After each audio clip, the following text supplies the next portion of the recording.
पिछली वीडियो में हमने किया था केदारनाथ धाम के दर्शन। अगर आपने अभी तक वो वीडियो नहीं देखी है तो जल्दी से जाके चेक कीजिए और कमेंट में हर हर महादेव लिखना ना भूलें। केदारनाथ धाम के दर्शन करने के बाद अब हम चमोली होते हुए पहुंचेंगे जोशीमठ और आज हम वहीं स्टे करेंगे क्योंकि हमें जाना है आगे बद्रीनाथ की तरफ।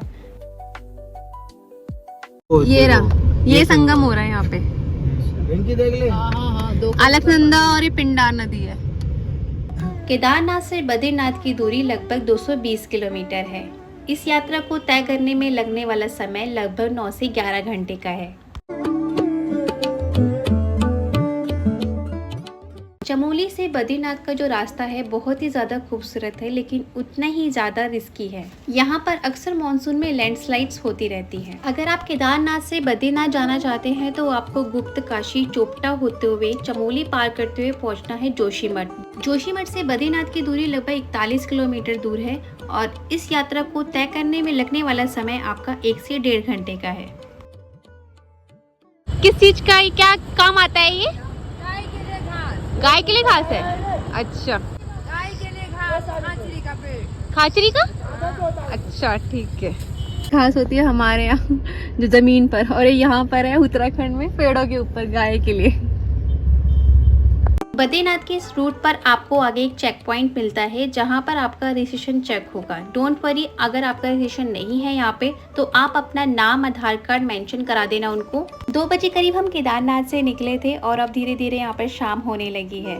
थोड़ी ही दूरी पर अब जोशीमठ भी आने वाला है जहाँ पर हमने रुकने का प्लान बनाया था।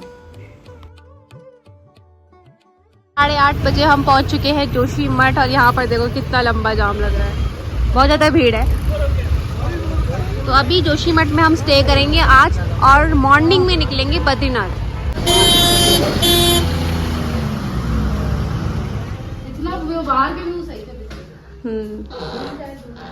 तो अगर आप बजट फ्रेंडली रूम देखना चाहते हो तो मेन जहाँ पे ओली का रोपवे है उसके पास में ही है ये। फैमिली के लिए तो सही है भैया, हमारा तो सही था क्योंकि हमें सिर्फ सोना था और जल्दी जाना था। बट सिर्फ एक ही दिक्कत थी कि वॉशरूम यहाँ का सही नहीं था। वॉशरूम थोड़ा सा ये इस तरह का था, अभी फ़िलहाल अभी ऐसा हो चुका है बट थोड़ा पुराने ज़माने का है ये। लेकिन ठीक है, आपका अगर आपको जल्दी निकलना हो दर्शन के लिए तो एक ही है कि एक रात अगर आप कम बजट में करना चाहते हो तो ये ठीक है। 900 रुपीज़ में आपको ये मिलने है। वो बोलेंगे 1500 बट आप बार्गेन करके 900 तक आपको दे देंगे। हम 9 लोग रुके थे यहाँ पे। ऊपर फैन वगैरह भी है, स्विचेस वगैरह भी दे रखे हैं यहाँ पे। तो यहाँ पर हमारा खाना आ गया, इसमें मैंने तंदूरी रोटी और यहाँ पे है अपनी दाल तड़का।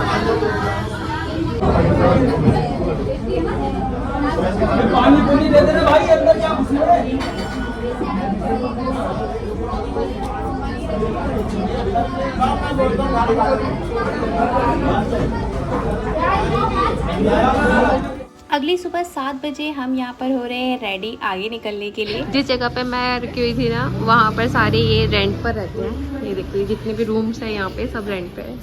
हाँ जा रहे हैं हम लोग ना, बच्चे चले गए स्कूल। चलो सही है, अब जा रहे हैं बद्रीनाथ दर्शन कर लिए। तो आप जैसे बर्फ पड़ती है तो आप यही रहते हो? जब बर्फ पड़ती है ज्यादा तो आप इधर ही रहते हो? उस टाइम तो छुट्टी पड़ जाती है ना, घर चले जाते हैं। अच्छा घर चले जाते हो। कहाँ बता रहे थे आप? यहाँ से ना आगे नहीं है। हाँ। अच्छा सही है, चलो ठीक है। जय बद्री विशाल। सही है। ये होटल का नाम न्यू कमल, जहाँ पे रोप वे है। ये रोप वे है और इसके सामने ही है ये। आप हाईवे पे लगाओगे और पार्किंग यहाँ पर आप कर सकते हो। नीचे की तरफ भी है और यहाँ पे ऊपर की तरफ भी रूम बने हुए हैं। सुबह के 8:30 और हम निकल रहे हैं बद्रीनाथ की दर्शन के लिए। रास्ते में जोशीमठ के दर्शन भी करेंगे और पांडुकेश्वर महादेव के मंदिर के दर्शन भी करेंगे। यहाँ पर हो गए हम सब तैयार और निकल रहे हैं बद्रीनाथ के दर्शन के लिए। जय बद्री विशाल।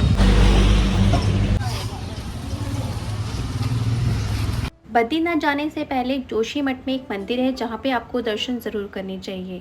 तो अभी हम उसी मंदिर में दर्शन करने के लिए जा रहे हैं जो लगभग यहाँ से 700 मीटर की दूरी पर है। वैसे तो जोशीमठ से नरसिंह टेम्पल का जो रास्ता है वो लगभग 2.5 किलोमीटर दूर है, लेकिन जिस जगह पर मैं रुकी हूँ अगर मैं वहाँ से अपना डिस्टेंस चेक करूँ तो सिर्फ 700 मीटर है। नहीं आगे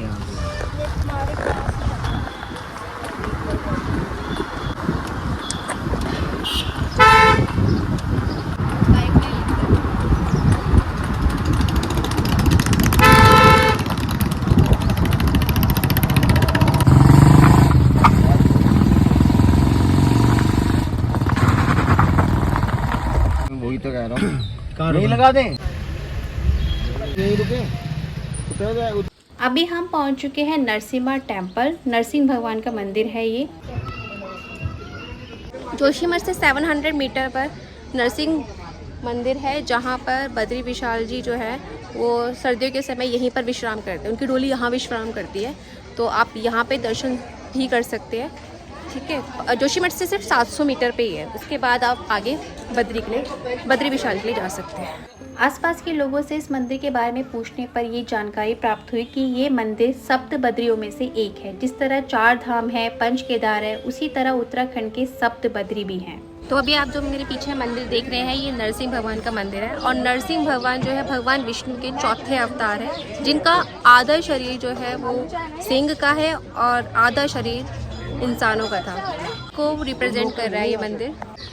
ये मंदिर आपको शायद वीडियो में छोटा दिख रहा हो, बट ये मंदिर उतना ही भव्य है जितना केदारनाथ है। जब आप खुद से आके दर्शन करोगे तो ये मंदिर काफ़ी बड़े एरिया में फैला हुआ है और बिल्कुल केदारनाथ जितना बड़ा मंदिर है ये।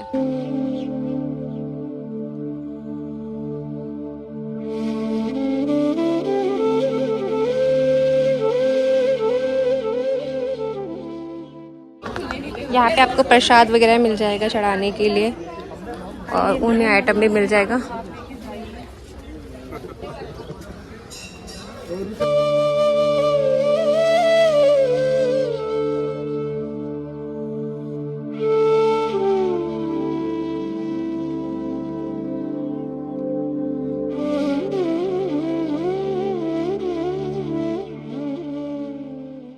ये बद्रीनाथ धाम का प्रथम दर्शन। स्ट्रक्चर है, ऐसा लगता है कि महल में आ गए।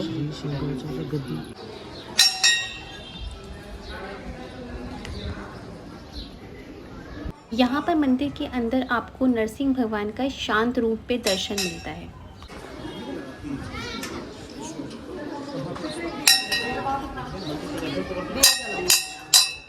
नहीं होगा वो भी। सुनो, बद्रीनाथ जाने से पहले यहाँ पर आपको दर्शन जरूर करने चाहिए, क्योंकि 6 महीने जब ऊपर बहुत ज़्यादा बर्फ़ पड़ती है तो यहीं पर जो बद्री विशाल है यहीं पर उनका विश्राम किया जाता है। वहीं पर डोली आती है उनकी और यहाँ पे विश्राम करते हैं 6 महीने। तो यहाँ पर आपको दर्शन ज़रूर करने चाहिए।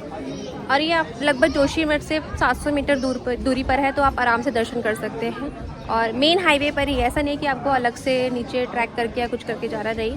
सीढ़ियाँ बनी हुई थोड़ी सी, आपको वहाँ उतर के आप जा सकते हैं।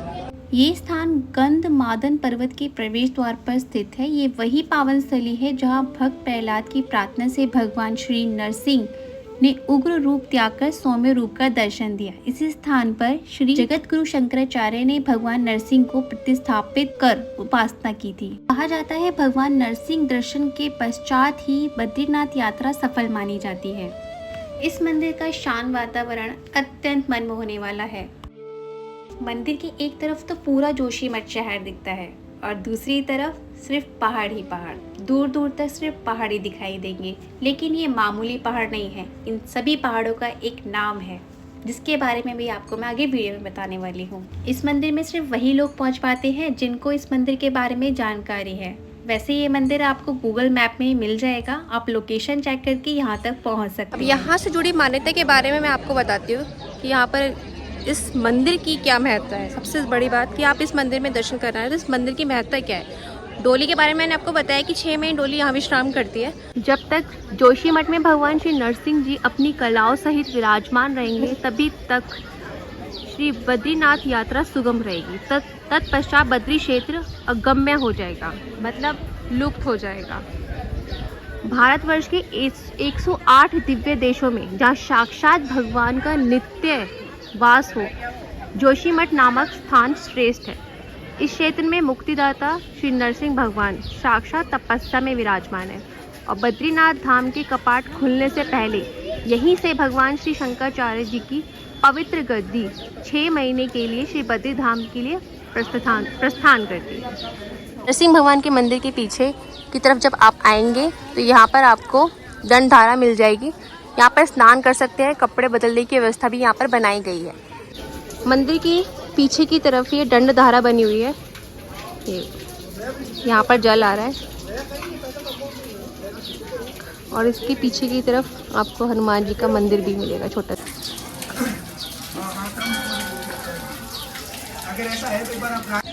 यहाँ पर ये जितने भी पेड़ यहाँ पे लगे हुए हैं ना, इस तरह के फल यहाँ पर लगे हुए हैं। What is this? I don't know. Why don't know?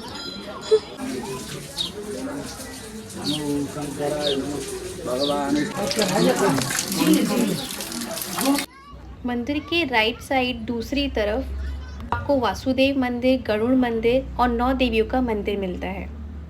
दिन सहस्त्र कवच का एक कवच तोड़ देते। ये वासुदेव जी का मंदिर है, ये भी आप दर्शन जरूर करना।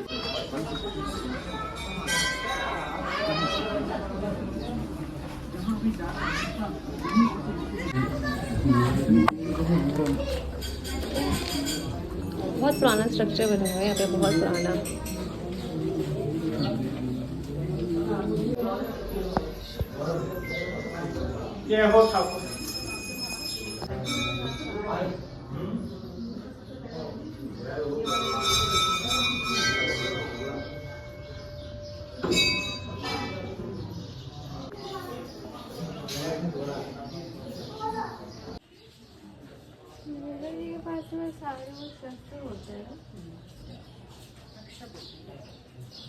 यहाँ आपको 9 देवियों के दर्शन करने को एक साथ मिलते हैं और आप देख रहे हो दीवारों पर पूरा घी से लिपाई की गई है, तो शुद्ध देसी घी रहता है।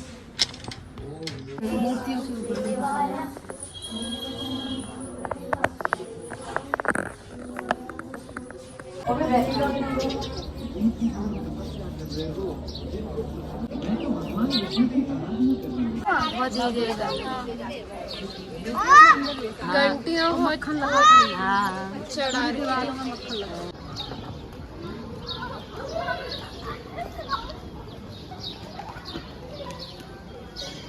चेहरा बन रहा है उसमें।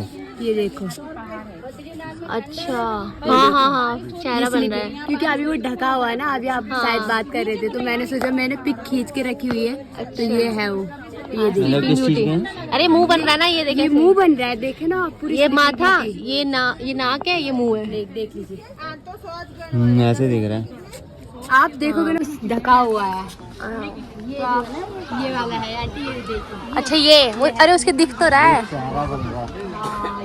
और ये हाथी पहाड़ गर्दन है। है। हाँ, ये कौन सा हाथी पहाड़ है? ये वाला हाथी पहाड़ है। सामने ये वाला? अच्छा हाँ, ये मुंह रहता है तो वो सूंघ जा रही है। अच्छा, यहाँ के पहाड़ों के नाम है, पहाड़ों की चीज, हर पहाड़ में अलग अलग लुक है। ये देखो, हाँ ये तो है ही। पूरी दिखती है। हाँ ये तो बिल्कुल जैसे बारिश साफ आती है मौसम ना, रहेगा ना तो तब दिखाई देगा ये। यहाँ मतलब मैजिक हो, जैसे ना बारिश लगती है ना, फिर उसके आँख पे ऐसे बर्फ पड़ता है तो समझ लो वो मतलब रोती है। जब उसने तपस्या की होगी ना, हाँ। तो उस टाइम की है। अच्छा, मतलब है ही नाम इसका यही। वो पूरी स्लीपिंग ब्यूटी ही है। वो सोई हुई महिला है वहाँ पे। तो उधर कोई नहीं जाता। किधर?